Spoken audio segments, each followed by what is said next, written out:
Virus की एक बार फिर दहशत।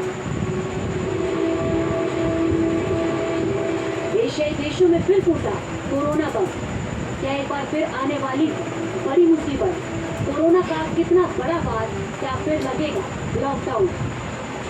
एशियाई देश सिंगापुर, हांगकांग, चीन और थाईलैंड कोविड-19 एक बार फिर डरा रहा है। इन देशों में JN.1 वेरिएंट घातक साबित हो रहा है।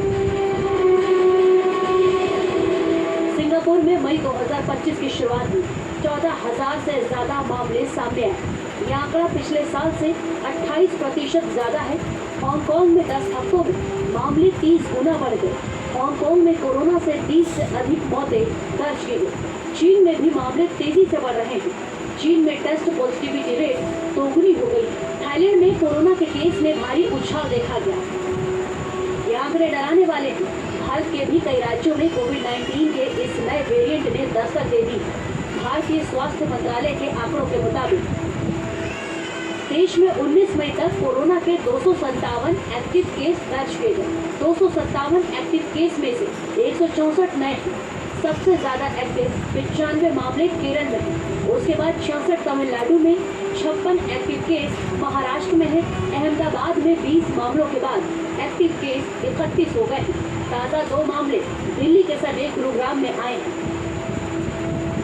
सरकारी आंकड़ों के अनुसार इस वक्त देश के 11 राज्यों में कोरोना के एक्टिव मामले हैं। ये 11 राज्य हैं दिल्ली, महाराष्ट्र, गुजरात, केरल, तमिलनाडु, हरियाणा, पुडुचेरी, पश्चिम बंगाल, सिक्किम, राजस्थान और कर्नाटक।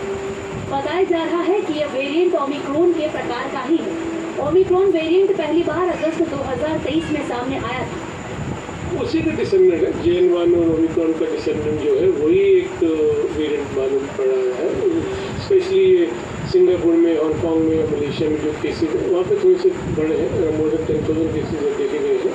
तो ये उसी का ही वेरिएंट है। वैसे कोविड कभी देखो गया ही नहीं था। एक एंडेमिक में थोड़ा थोड़ा तो पड़ ही रहा था। अब ये है कि क्योंकि केसेस फिर से थोड़ा बढ़ रहे हैं तो वो इसलिए थोड़ा लोग बेवजह से पैनिक कर रहे हैं, पर केसेस बढ़ रहे हैं थोड़े से। इसके लक्षणों की बात करें तो बुखार, खांसी, गले में खराश, सिर दर्द, थकान और मांसपेशियों में दर्द, भूख में कमी, नोचिया या दस्त गैस्ट्रोइंटेस्टाइनल प्रमुख लक्षण हैं। अगर इस तरह के लक्षण नजर आए तो सावधान